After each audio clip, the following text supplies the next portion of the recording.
Dear friends, I wish a warm welcome to each and every one of you. It will be my pleasure to accompany you today as the facilitator for this session. And today is session 9 of the ISSE of South Europe Online Course 1, Module 3 Training Program. During the two last sessions, we explored the two first core tenets of the program, which were unity in head, heart, and hands, and unity of faiths. Today, we shall go on with the third core tenet of the program, which is the topic of unity in diversity. This is a very important subject, and it will be presented in two sessions, today and the next ones, to be fully comprehended. And today, for the first part of this important topic, we have again the pleasure and privilege to welcome our dear Raksha Mathani. As you may recall, Raksha has worked in the field of education for more than 17 years. She is passionate about education in human values and has dedicated most of her professional life to implement an educational model that promotes human excellence, inspired by and based on the philosophy and methodology of Satyasai Educare. We all know and deeply appreciate Raksha's rich experience and her creativity in teaching the human values to children of all ages, from kindergarten to secondary classes included that she does. She has the special ability to truly implement all the important principles taught in SSEHB, eliciting the children's deep treasures of love and wisdom by asking them questions that help them discover these values in themselves. Today, we'll have also the privilege to be Raksha students and will in fact be participating in her lesson with very lively examples as she uses with her students. During the second part of this session, we'll have a creative workshop also led by Raksha with silent sitting and questions that will help us go deeper as we meet in small discussion groups.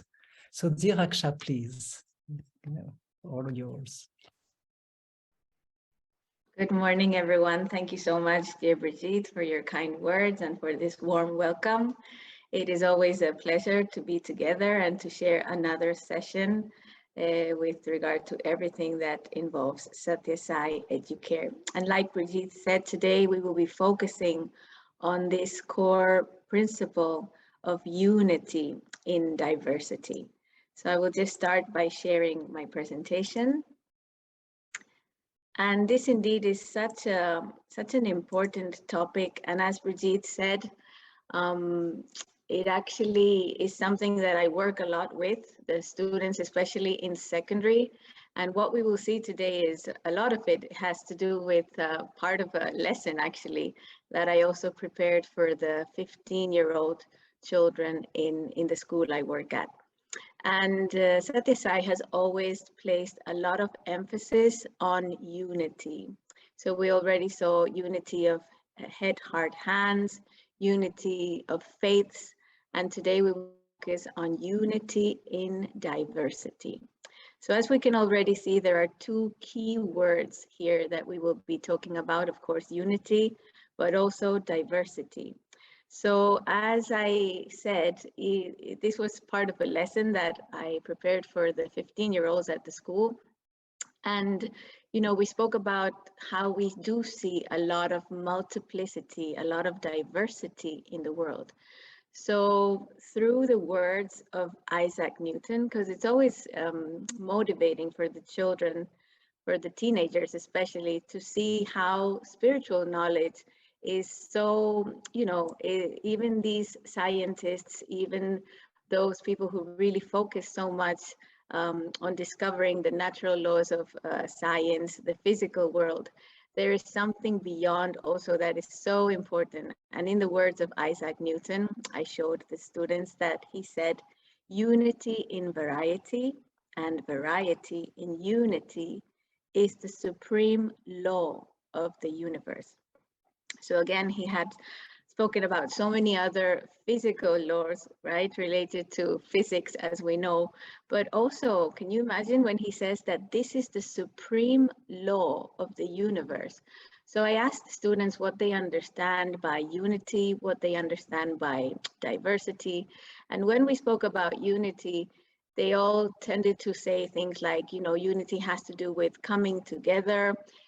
They used examples like, you know, maybe people come from many different parts of the world, there are different countries, but we all belong to planet Earth. Or, you know, people might have different skin colors, different races, but we're all human beings. So they found like, you know, this unifying element in this diversity too. And they also said that unity has a lot to do with a feeling of peace within. So when one feels unity with someone else, you feel that peace within too, you feel that oneness. And when I asked them about diversity, they actually did say that, you know, diversity is beautiful because many times when we observe, I don't know, a garden with many different types of flowers, that diversity brings a feeling of appreciation. That diversity brings a feeling of wow, amazement and awe too. But some of them also shared that diversity, understood as the differences, unfortunately many times this diversity also leads to a feeling of separation. They sometimes, you know, give examples of how we've had, you know, incidents in our own history when unfortunately differences in religion or differences in beliefs or differences have unfortunately led to differences when it shouldn't actually.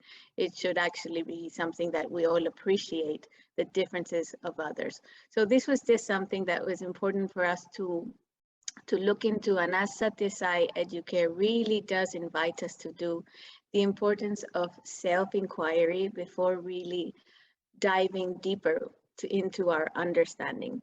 So this, again, this beautiful law that Isaac Newton himself spoke about, unity in variety and variety in unity. And they all said that what this means is that we should really find that unifying thread in everything that we see, even though it may seem different on the surface. So after seeing that, we then, of course, also moved further on into looking at these beautiful images.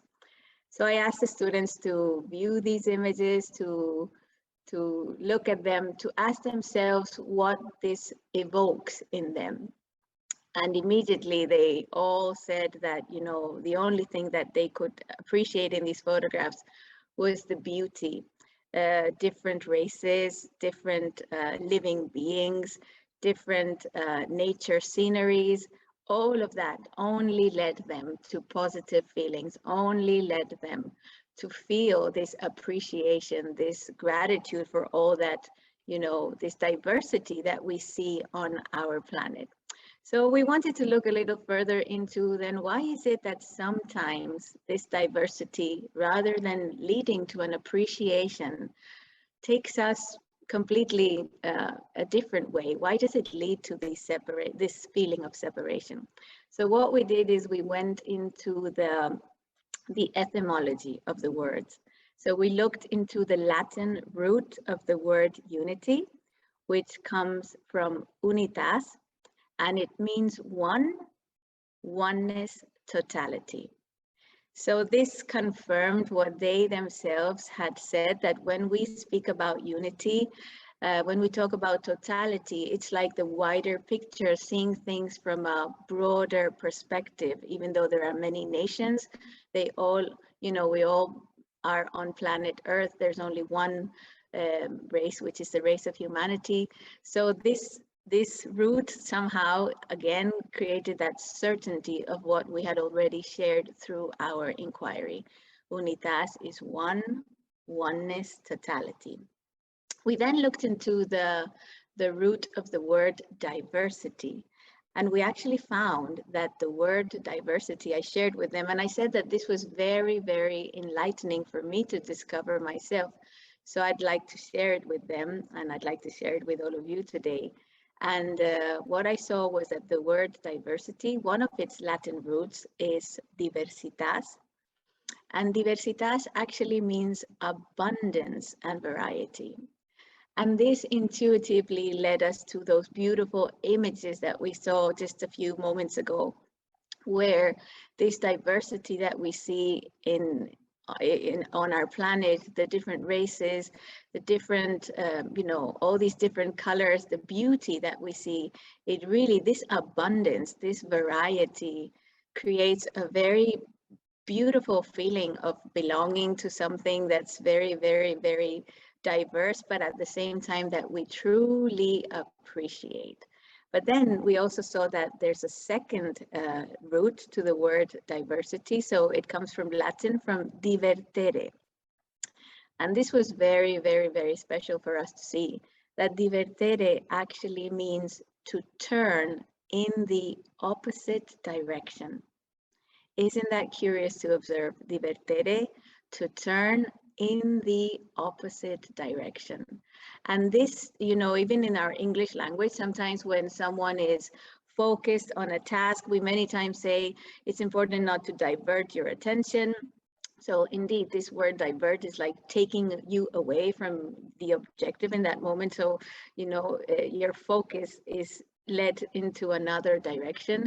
So again, divertere, it takes us to this turning into the opposite direction of unity. So it was quite curious because one of the students, I remember, she shared, she had said, Miss Raksha, I wish you would have taught us this lesson actually 2 weeks ago. And I looked at this sweet girl, Raquel, and I said, why would you say that, Raquel? How did you come up to this thought that, you wish you had this lesson 2 weeks ago? And she explained to me, and she shared it with the whole class. This is a 15-year-old. She said that there was a time 2 weeks ago when she was using the public transport in Palma de Mallorca, here in Spain, and the bus was quite full, but there was one empty space beside someone who was a lady who was sitting there, and she had, pink hair. I think she had a nose ring here. She was filled with tattoos, filled with piercing. And the student said that when she saw her, she actually felt, how would someone like do that? Like, how can someone dress like that? She looks so strange. She looks so different. And she said, and you know what? I mean, this diversity, this abundance, this variety, in that moment, Ms. Raksha led me completely in the opposite direction to unity. I felt totally separated from her. I didn't appreciate her at all. And it only had to do with her physical appearance, the way she dressed. And I didn't sit beside her. And she said, and I noticed that many others did not sit beside her. And it was just because of her physical appearance. And she said, and I wish I would have heard this before, because probably I would have realized and told myself, don't turn in the opposite way to unity. Appreciate this diversity. And she did say that, there was nothing threatening or dangerous about this person's attitude. It was just her physical appearance. And I think this is so important for us to realize how sometimes at least it helps me since I discovered this, I really ask myself many times when I feel that feeling of separation that comes through judgment, through lack of tolerance, I ask myself, am I turning away in the opposite direction of unity? And what is leading me to this? So it's very important for us to observe this. And of course, this is so important for the children as well to see. So we really focused on this aspect to understand how sometimes, and this made us understand why sometimes diversity, unfortunately, has led us as the human race to turn in an opposite direction to unity. And just a very inspiring quote to continue by Sathya Sai, the founder of this program. He tells us that experiencing unity in diversity is spirituality. The fundamental truth that you should realize is that there is one conscience in all beings.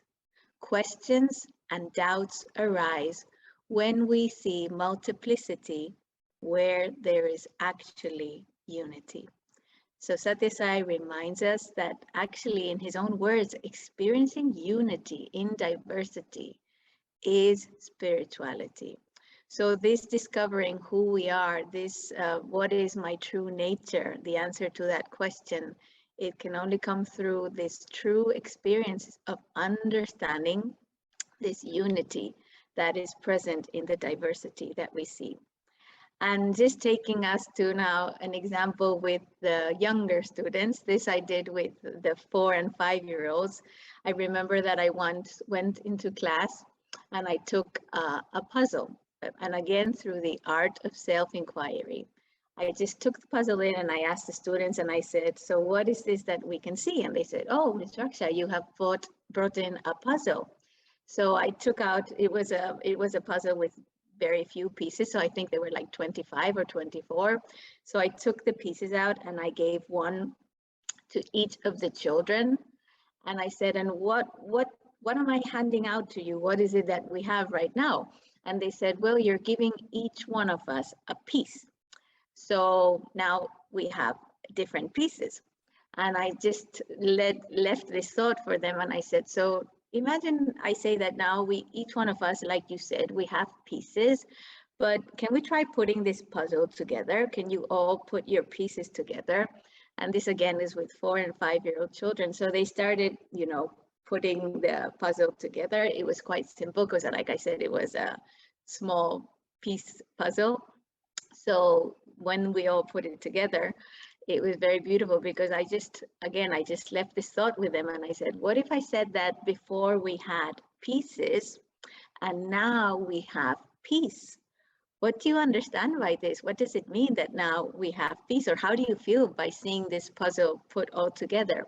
And they said, yes, because, even though each piece of the puzzle is very important and they are unique in their own way, they're special, but actually it's only when you put all these pieces together and you see the full picture that you can actually really, really enjoy what you're seeing and understand it better. So I found it cute the way they said that you can actually only understand this puzzle only when you see the full picture.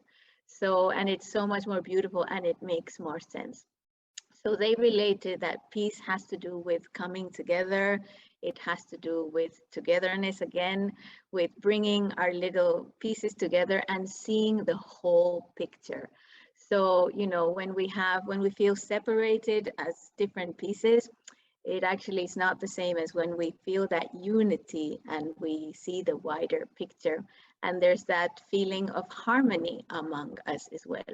And this may sound, then we did an activity, of course, like you can see here, we, through our human values lessons too as well that we do through the direct model with the different teaching techniques. Our group activity was actually to put together this world map, which we colored in and painted in beautiful, groups. So partners did this together, and then we cut it into little pieces and we displayed it on the wall.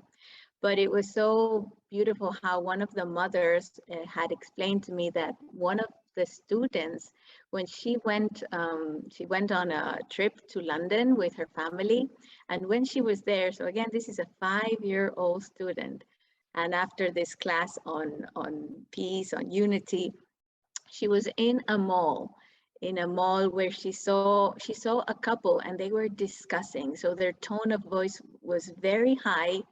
It was really, she could see that they were angry at each other and they were really discussing. And this 5-year-old little girl, she looks at her mother and she says, Mom, please, can I just go and tell them something?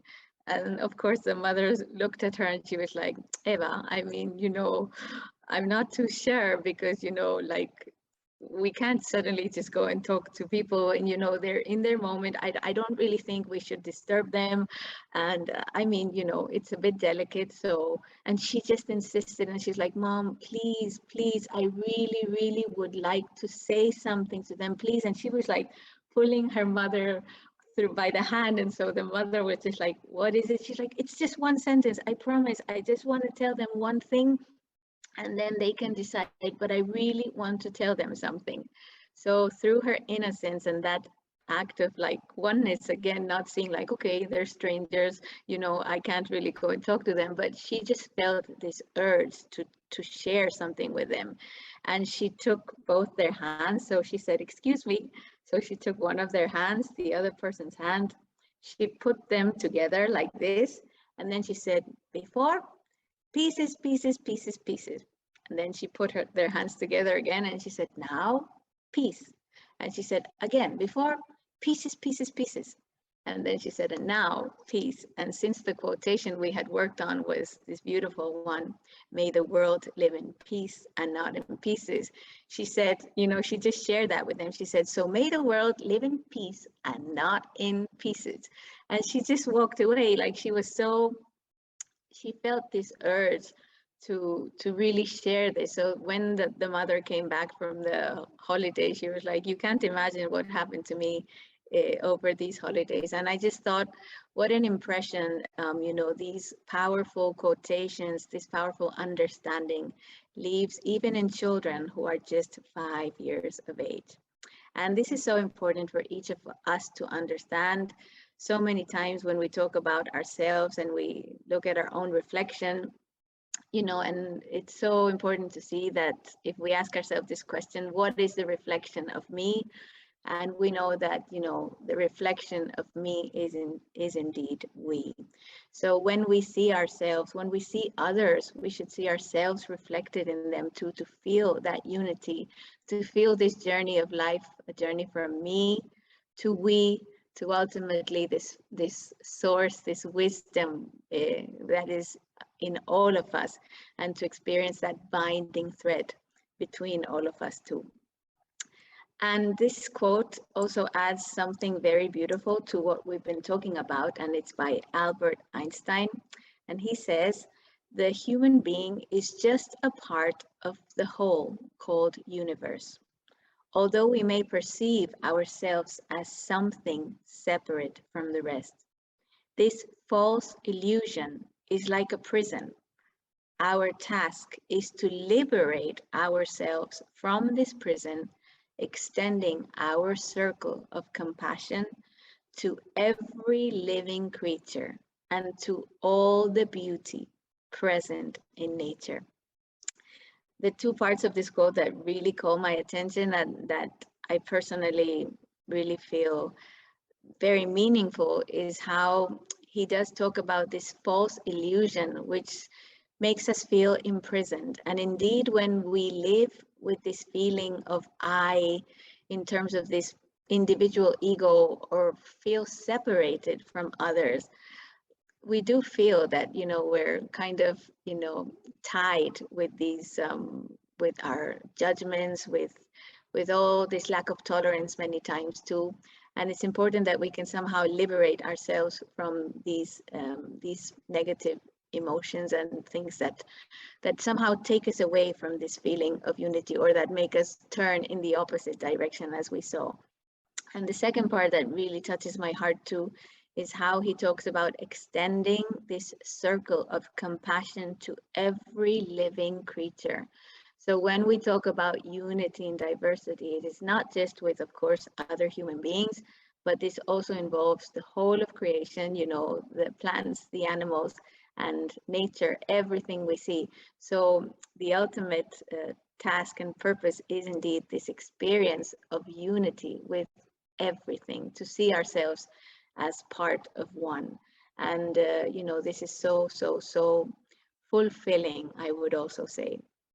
And how can we achieve this feeling of unity with the so-called others, or that which surrounds us? We know, and we have really focused on this, that in order to experience this true feeling of unity with everything that surrounds us, we must also be very tuned, afinando, like this beautiful image by the artist Turcios reminds us. So afinando means tuning. So only when we tune our head, heart, and hands, when we feel whole inside, in harmony with ourselves, only then can we also experience this unity with everything that surrounds us. This quote is so touching. There's not much to explain. It's just so beautiful to hear.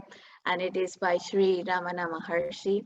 And he says, I am not my words, nor am I my senses, my hearing, my sight. These are not me. Nor am I the mind that thinks. If I am none of these, then who am I? The conscience that remains, that I am. Isn't it so beautiful? It takes us back to this question, who am I? And as we can see through this beautiful image too, this illustration, oneness is my true nature. So this really helps us to focus and our attention in this direction, everything that takes us towards unity, towards this feeling of experiencing our true nature, this oneness. And as you know, I'm sure we're all so familiar with this wonderful book, The Little Prince by Antoine de Saint-Exupéry. And he says, you know, what is essential is invisible to the eyes.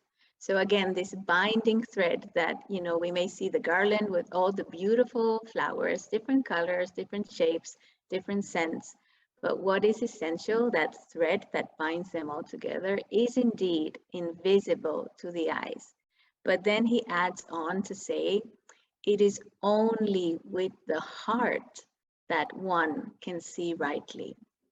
Isn't that so beautiful? So it is only through that spiritual heart that we can actually have a proper vision and see rightly, as he says. And this reminds us of these wonderful images that we have seen throughout the you know, this Satisai Educare program, where we remind ourselves of the roots of the tree that, you know, keep it strong and uphold. So just like that, you know, it is our spiritual heart that actually is so important for each and every one of us too. We also saw this through the image of the iceberg. We really have to dare to dive deep within to discover who we truly are.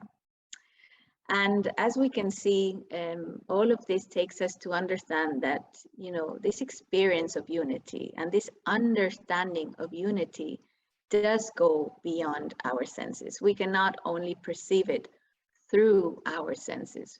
We have to go beyond our senses to be able to grasp the true meaning of unity. And with the students, another thing that we spoke a lot about, just again to dive deeper within this topic, to really understand what we were talking about, I asked them if they understood, you know, unity and uniformity as the same. Do you think it's the same? I asked them, do you think there's any difference? And we started off actually with uniformity.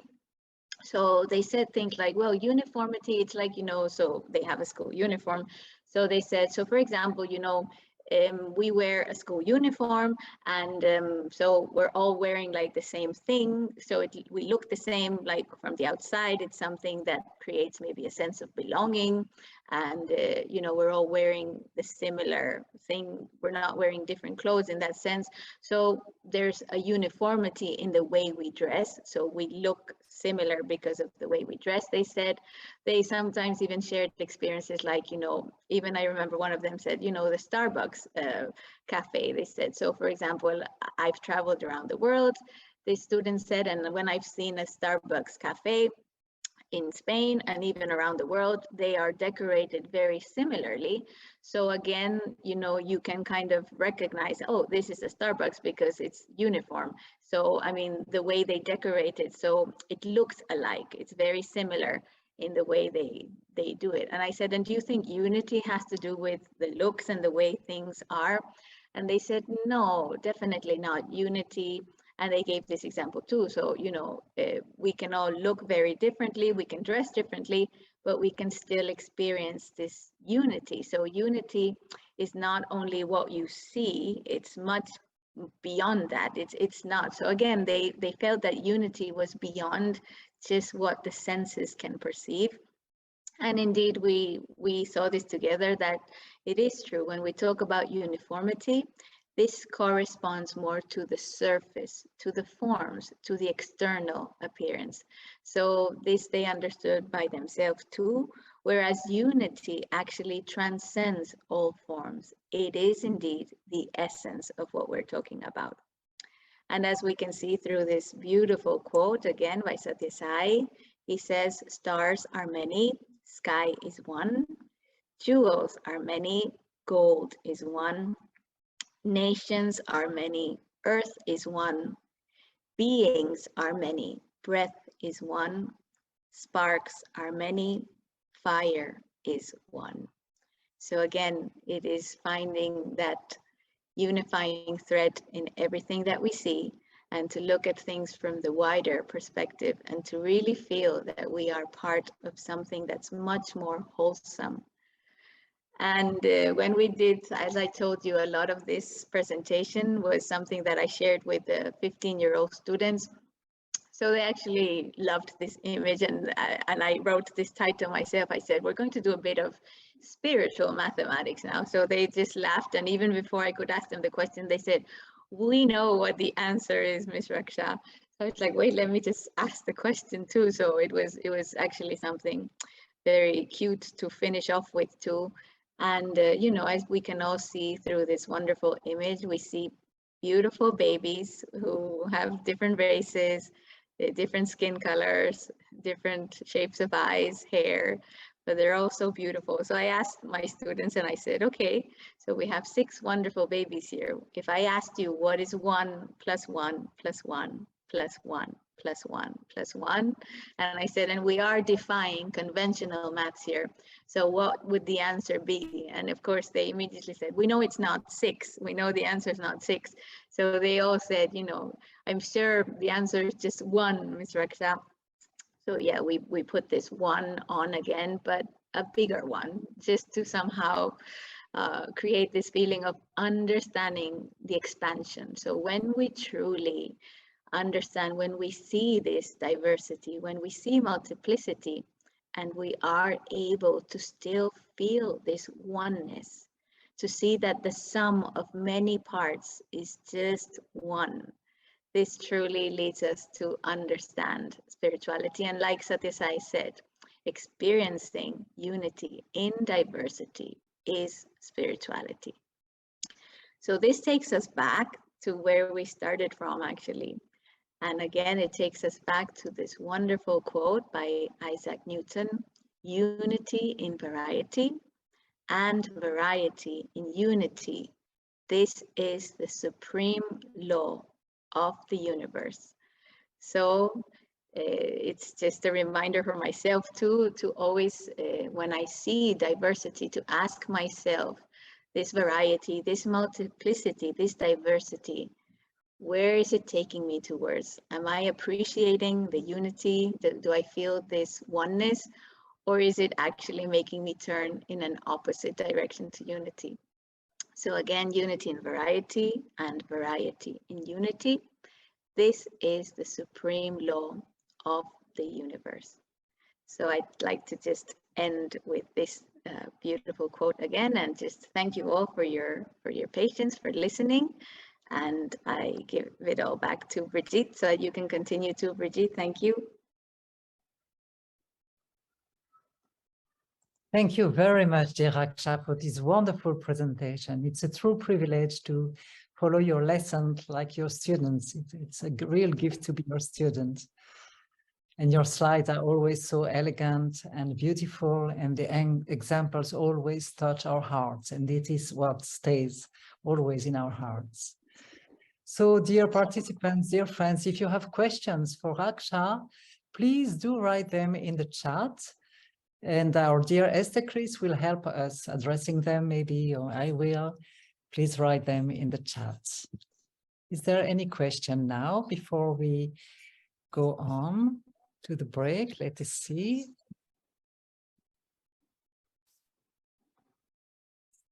Yes, excellent question. Thank you.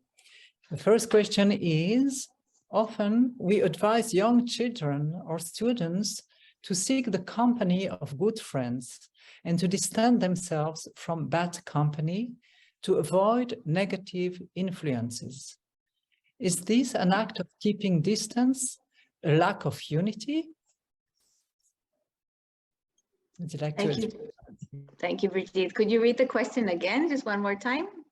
Sure. The idea is, you know, so many times we advise your young children or students to seek the company of good friends and to distance themselves from bad company to avoid negative influences. Is this, should this be considered, is this an act of keeping, is this act of keeping distance a lack of unity? When we tell the children to keep distance from bad company, is that a lack of unity?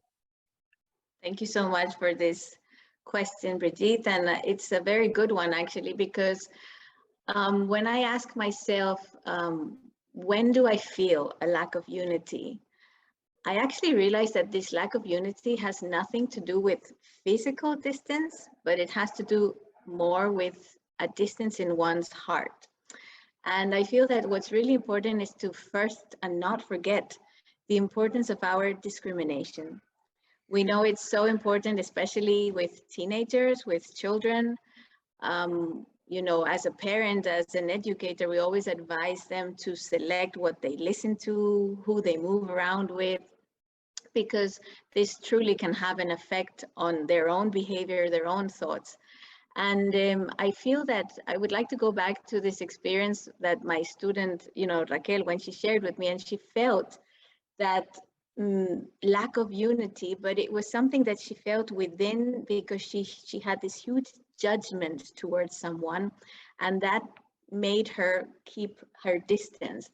But sometimes, I mean, if we're really honest and we use our sense of discrimination, our sense to really understand what is right, what is wrong, what is it that, you know, does good to oneself in that sense. I think we have all experienced how we have many times have had to keep physical distance from, I don't know, from someone or from a group of people, because it really is not doing any good to us in that sense. And I mean, if I'm really honest with myself, I noticed that, for example, I love my colleagues at school. I enjoy being with them, but like with different groups in life, you know, sometimes at lunchtime, there are groups of people who sit together and it's all about gossiping. It's all about complaining, and it's an attitude of negativity constantly. And I do keep distance from that, you know, but I ask myself again, am I keeping distance in my heart with these people? Or is it just a physical distance because I feel that this negativity is not taking me into a good, you know, feeling of appreciation? So I do feel that I myself keep myself away from certain things. And I think we all do this. We all use our sense of discrimination constantly. So coming back to the question, I feel that keeping away from, or giving the younger generation an advice to choose their company wisely, to choose what they see wisely, is definitely not a lack of unity. It is just, again, to activate our sense of discrimination. But I also think it's a great reminder that if we ever keep that physical distance, to make sure that there's no distance in our heart whatsoever. So to focus maybe on the action, and this is something so important when we talk about children too, to not label them, to not make them see, you know, to separate their essence from their actions. So sometimes when we keep distance from someone, it may be that we're actually keeping distance from their habits, their, you know, the choices they're making, but there's no distance in our heart, you know, towards that person. And when we see that person, when we greet that person, when we think about that person, all we can feel is love and, you know, appreciation. So I feel that it's really important that we observe, where is this distance coming from? Again, is it from the heart, or is it just a wise distance that we might keep sometimes, which is physical? And again, just to avoid anything that can cause a negative effect on ourselves too. Excellent answer, dear Raksha. Thank you. It's so important to make that differentiation between what we feel in our hearts, our being, and between how we act or talk. Very important to know that and to teach. So in the chat, now we have one remark. First, it's not one question from Rosirati. She said, thanks, thanks, thanks. And then we have a question by Laura, who is asking the following. How are you giving these lessons? As a teacher in the school or as a teacher outside the lessons time? Are you called by the school principal or do you ask for the possibility to speak? It's a very good question too, Laura. And actually, I'm very privileged, I have to say, because in the school I work at, the role I have is I'm the human values teacher and the human values director at the school. So in all British international schools, so I work in a British international school, but in all British international schools, there's a subject that's called PSHE, and it focuses on physical, health, emotional, and social education. So in this subject, you know, we talk about ethics, we talk about understanding people's feelings and all of that. So in the school I work at, we combine this PSHE lesson. It actually turns into a human values lesson.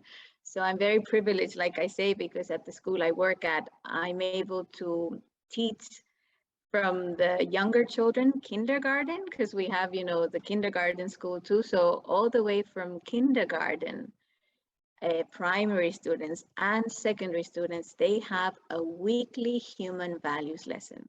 So in this weekly human values lesson, it's actually quite nice because, you know, as I mentioned before, we can apply the 5 teaching techniques. So there's time for silent sitting, there's time for an inspiring quotation, there's time for a story, group singing, and also, of course, group activities, as we saw with this wonderful puzzle. So this class, for example, with the secondary students, of course, one has to adjust it a little bit more with the secondary. So I always try to take, you know, like these quotations from Isaac Newton, from Albert Einstein, from Sri Ramana Maharshi. I mean, I think all of these quotes, it's so beautiful for them to reflect upon. Of course, quotes from Satya Sai. You know, when we talk about stories, we use stories from the life of people, you know, inspiring people. So real life stories too. Songs, as we have seen. So I'm quite fortunate again, Laura, because I have the pleasure to give these weekly human values lessons. And Brigitte, can I just share one thing, because it links into the other question that was placed before, the one you asked me about the lack of unity and the distance. And I remember that I shared with my students too in this lesson, actually, that once I was in Madrid, when I lived in Madrid, and I was a teenager myself. I can't remember if I was 17, 18, but I was a teenager, because it was before I went to university. And I remember that I was in the metro. So, you know, the metro in Madrid is quite packed usually. It wasn't too late. It was like 8:39 at night, not too late either. So I was coming back after an after-school lesson. And I remember that at one point when I was in this wagon in the train, I saw myself suddenly, lots of people, you know, they went down because it was their station. And I noticed that I was alone with another man. He was completely on his own on the other end, but he was, I mean, you could see he was like under the effects of some kind of harmful substance, some kind of drugs or alcohol. He was like, you know, talking to himself. To be honest, he didn't do anything that displayed any kind of threat for me. There was nothing he did that made me feel unsafe, but maybe just his whole attitude and the fact that I thought he's not aware of himself. And I saw myself alone with somebody else who was not, you know, in a good state with himself. And immediately I thought, okay, as soon as I reach the next station, I'm going to change wagon. And of course, at that time I was 18 or 17, so I didn't have this knowledge of, you know, turning in the opposite direction or unity and all of that. But I do remember feeling and saying to myself inside, look, and I remember talking to this man and saying, look, I'm going inwardly, of course, but I remember saying, I'm going to change place. I'm going to like move into another wagon, but it has nothing, I mean, please don't feel bad. And I just feel safer that way. But I didn't feel any kind of distance in the heart with this person. I kept that physical distance, but I know deep inside, I didn't feel any kind of judgment or anything. I just felt that it was a wise thing to do. And I sent him a lot of love. And I just wished that, you know, he would not be in danger and that everything would be okay with him. So this just reminded me also of sometimes how when you do keep a distance, it's not that you're moving away from unity in your heart. That's it. Thank you, Raksha. It's a beautiful example that even as a 15-years old, you had that wisdom and that love in your heart that you were able to keep even in such circumstances that we probably all met something similar.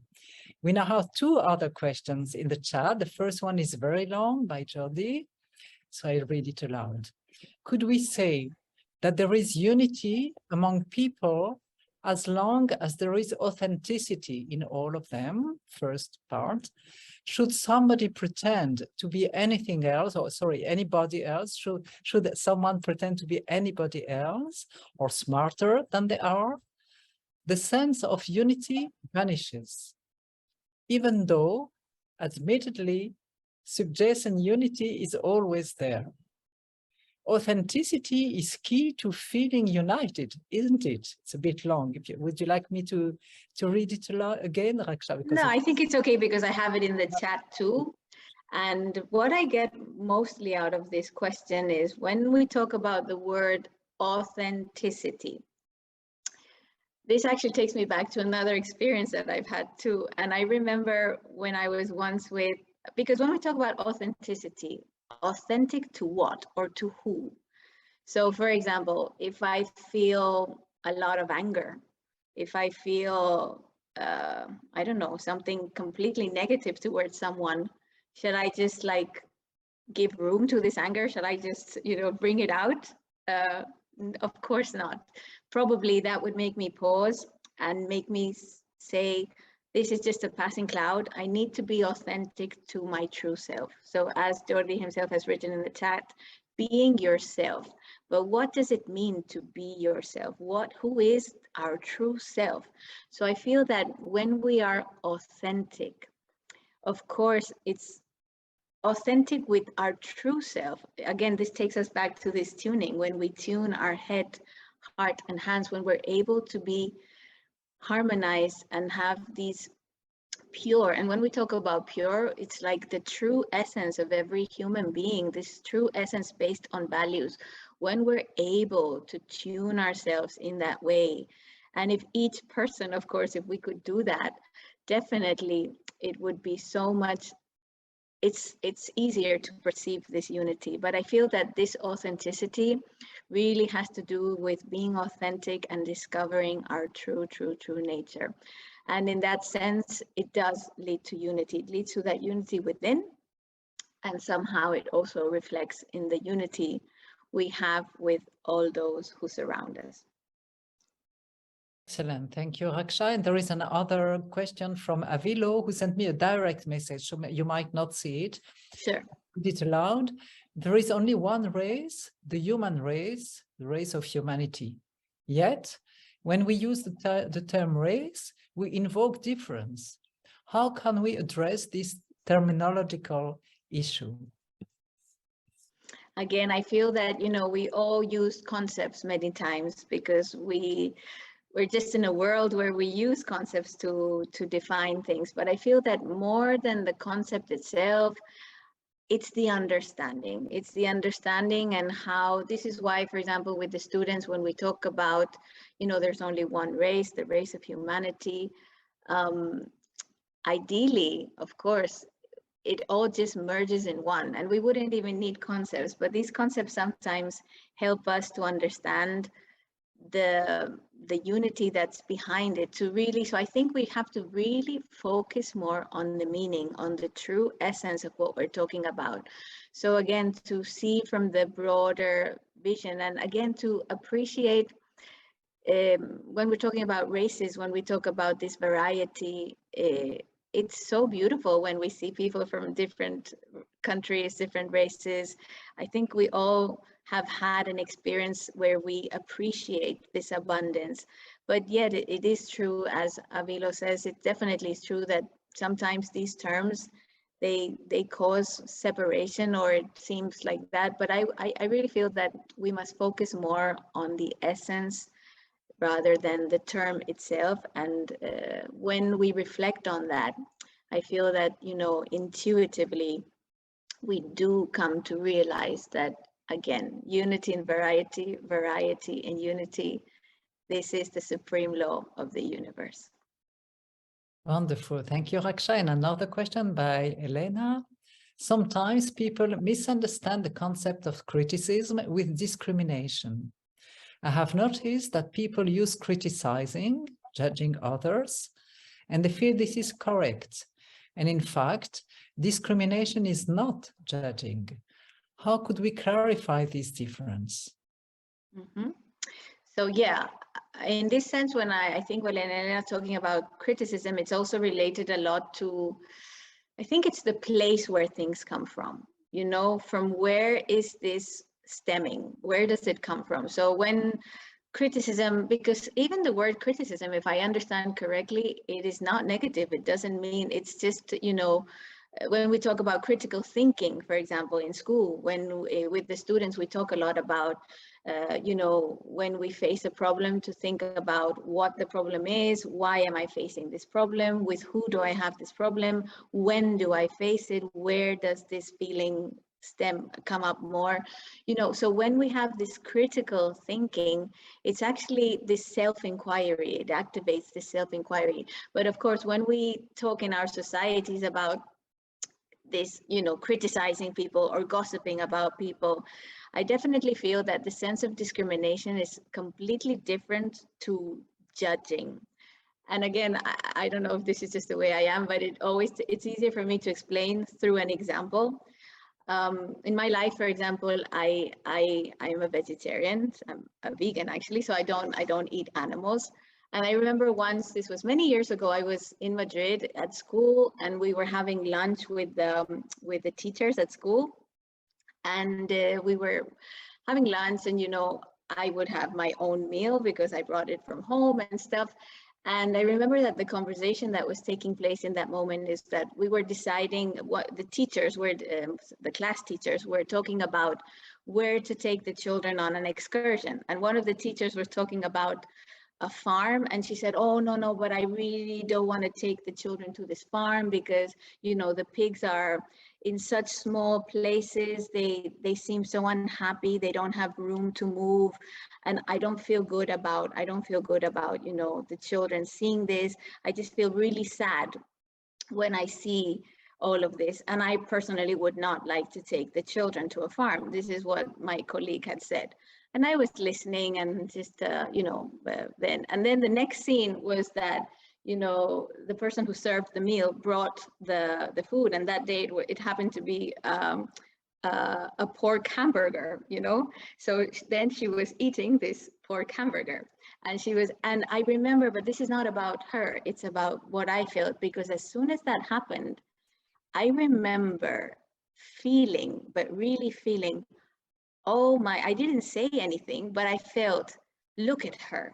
She's talking about compassion to animals and how she doesn't want to take the children to this farm. And now she's eating one, I mean, what kind of coherence is that? And I felt such judgment in my heart, Brigitte. It was so obvious.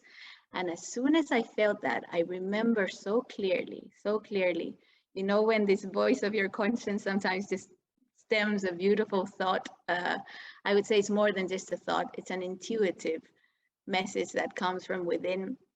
And I remember the word so clearly, and it was Raksha, spirituality is only binding. It can never separate. Spirituality is only binding. It can never separate. And in that moment, I was so aware of my judgmental attitude.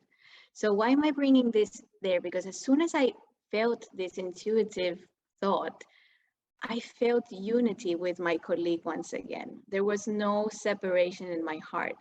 But of course, the sense of discrimination still applied. And I did find it was not very coherent what she was saying, you know, but it was from a different place. I just felt so much love towards her, so much, no feeling of separation in my heart. And I just thanked that message so much. You know, spirituality can only bind, it can never separate. So coming back to this question, I feel that our sense of discrimination always has to be active and guide us in the choices we make, in the way we speak. But criticizing just for the sake of criticizing and, you know, creating distance, it's unnecessary. And when people gather just to criticize someone, I don't think it's the same as if someone maybe approaches you directly and says, look, Raksha, what you did the other day or what you said, I didn't find it very loving. I don't think it was the right thing to say or do. I think we all know where it's coming from. So again, this is going back to the intention of it. So I hope this somehow answers the question that Elena had. So again, yeah, discrimination is completely different to this habit of just criticizing for the sake of it without a pure intention of leading to something noble. Thank you, Raksha. Yes, indeed. And the examples are very helpful. Thank you for sharing them. We have two last questions before we go to the break. One of them by Prema is, but racism is still there in many communities, even inside centers.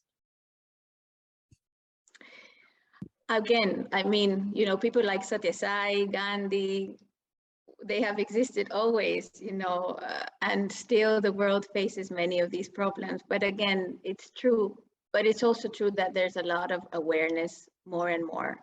So I feel that it depends on where we put our focus. We definitely have to not participate and not approve of anything that leads us to differences, definitely. In differences in the sense of like, again, not being fair in our actions or not being loving in our actions, in the way we think, in the way we speak.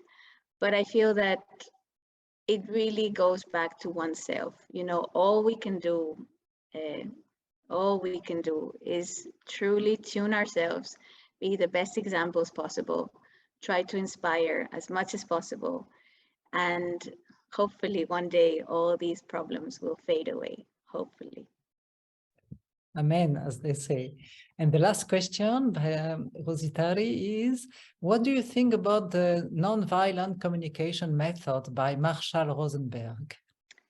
I will answer that one probably through a written form to the person who's asked it, because I will be humble enough to say that I have no knowledge of this right now to be able to answer this question. So maybe with the help of other team members and my own introspection and learning about this, I can come up with a humble answer from my perspective. Thank you. Yes, sure. Thank you. Just to, you know, to say in a few sentences what it is, I happen to have the privilege to learn that method. It is an excellent method, actually. We use it for conflicts between here, for instance, between Jews and Palestinians. And of course, in couples, any person we have some differences with, just to say it shortly for those who are interested.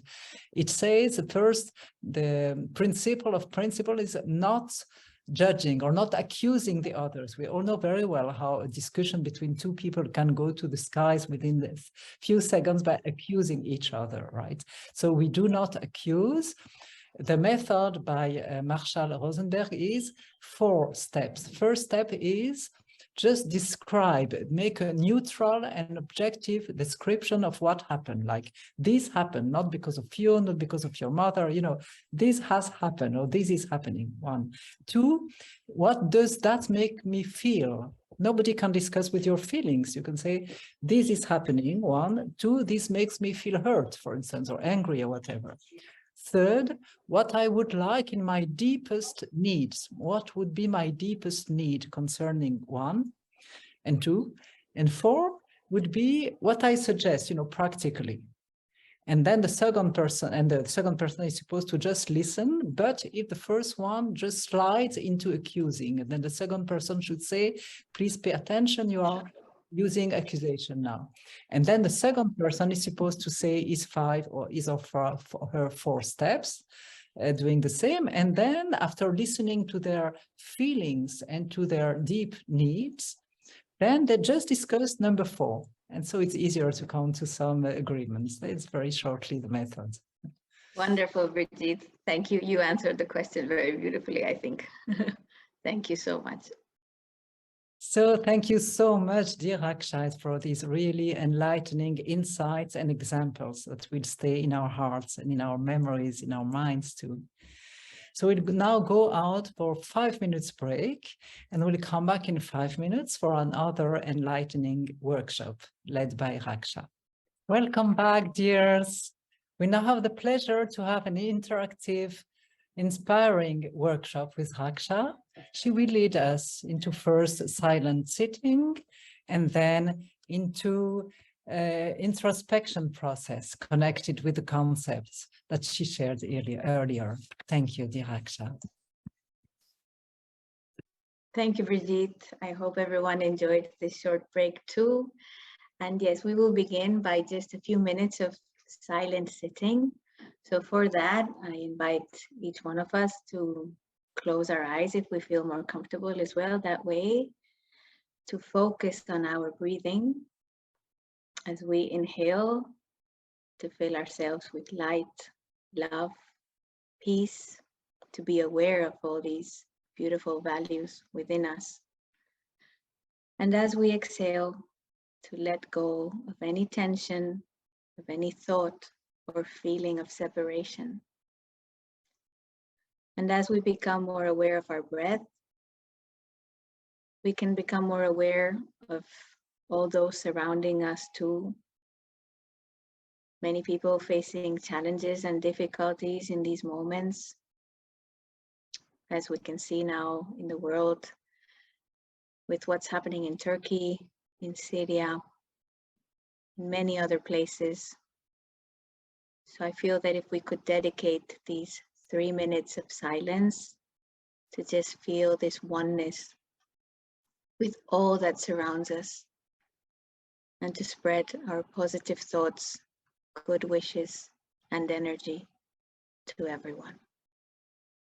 So we will do this conscious breathing exercise of feeling this unity for 3 minutes.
So with this awareness, with this feeling of unity as well within our hearts, we can slowly start to open our eyes to feel gratitude for this present moment.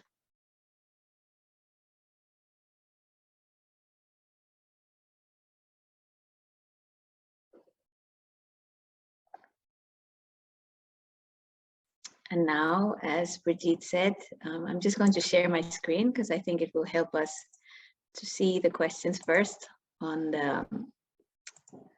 our screens, and then we can split into breakout rooms. So we thought about two questions that can help us to further our sharing and our inquiry on this beautiful topic of unity in diversity.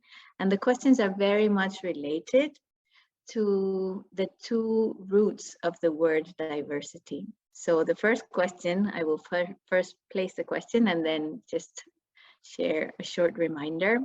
So the first question is, can you recall an experience where diversity led you away from unity? Were you able to observe what the root cause was, and how did you manage to overcome it? So as we saw with the word divertere, which means to turn in the opposite direction. So have we ever had an experience where this diversity has, you know, made us turn in that opposite direction and made us go away from this feeling of unity? And if we have, were we able to observe what the root cause was? So what made us feel this lack of unity? Were we able to observe where this came from? And how were we able to overcome it? If we were, how were we able to overcome and again turn back towards unity? So each one can share their experience with this. And then the second task, more than a question, is just to share an experience where diversity led you to a deep feeling of respect, appreciation, gratitude, love, and ultimately unity. So this takes us back to the root diversitas, which is abundance, variety. And as we saw in the presentation with those wonderful, beautiful images that, you know, evoked beauty in us when we saw all these different races, the different living creatures on planet Earth, nature.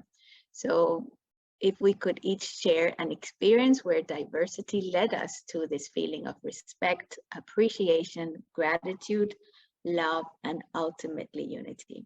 So we will have 25 minutes. I see that Esther Cris has kindly placed the questions in the chat box for us as well.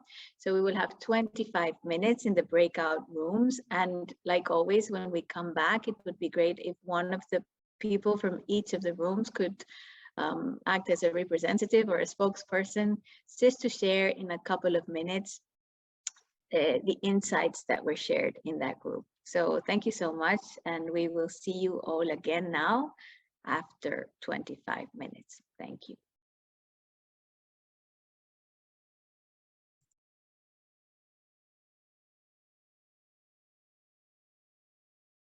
Welcome back. I think everybody is back here. You certainly had a very good discussion. And now we'll ask the presenter of each of the 5 groups to please shortly report of the important points that were discussed in the group. No need to say names about who said what, just what were the important answers or insights that were shared, please. Thank you very much. Well, they were excellent reports. So you see, dear Raksha, your questions were excellent and they woke up a lot of interest and very inspiring insights and thoughts. So before we conclude with our session, would you like to share your concluding thoughts, dear Raksha?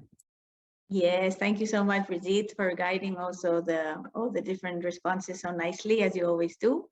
And indeed, it was very inspiring to hear everyone And maybe the only thing I'd like to say towards the end is, because it's probably the best reminder for myself too, is to always just, if I ever feel this separation with someone, as I say, in my heart, so if it's something that's going through my mind that's judgmental, that's a lack of tolerance, you know, that is a lack of compassion in that moment, I truly ask myself again and remind myself, oh dear, you're turning in the opposite direction. And I realize that then it doesn't have to do with the other person's actions. It doesn't have to do with the other person's way of being. It really is my own responsibility to feel this unity within and to not be critical and judgmental about others. So I feel that, you know, once we all are able to appreciate our differences, to learn, as Elena mentioned the word learning, it's all a learning process too, growing together, and just to always make sure that this unity comes from within first, to tune our head, heart, hands, to tune what we think, what we say, what we do, and to be in line with the essence of who we truly are. And only then can we also feel that experience of unity in diversity around us. So thank you all so much. And Brigitte, I think you're just going to say a few words about the next session. But before that, I would just like to say that we're going to end with a song too, when Brigitte says her final words. And it is the song of We Are the World, which I'm sure all of you are very familiar to. And it's a beautiful song encompassing this topic of unity and diversity. And the video we will watch is one of the children in the school. So these children are now in year 9, actually. So this is when they were in year 3, so around 7 years old or 8. And we had a chance after a human values concert that we gave in school. One of the fathers was so touched with all the different songs we were singing, and he worked, you know, in this field of music industry and stuff. So his presence to us, to the whole class, was to take us to a recording studio to record this beautiful song for us and to share too. So we will end with that too. Thank you so much, Brigitte. Thank you, everyone. Thank you very much, dear Raksha, for these wise comments. So indeed, the next session will take place in 2 weeks on February the 25th, with the second part of this important topic.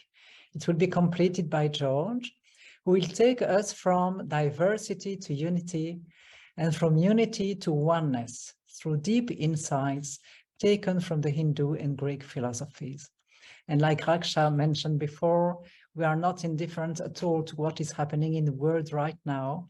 And like it was shared also by Raksha and in some of the groups, we now just receive more tools to remain centered in our hearts, to create more light and love, or to elicit more love and light from our hearts. It's there already, to make it brighter and brighter.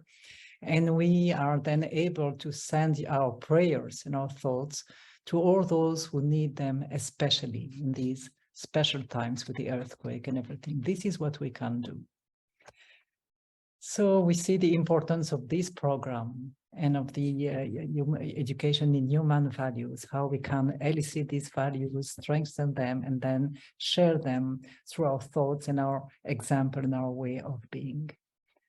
So we'll end with that wonderful song and see you in 2 weeks. Thank you very much again, dear Raksha. Thank you all for your participation.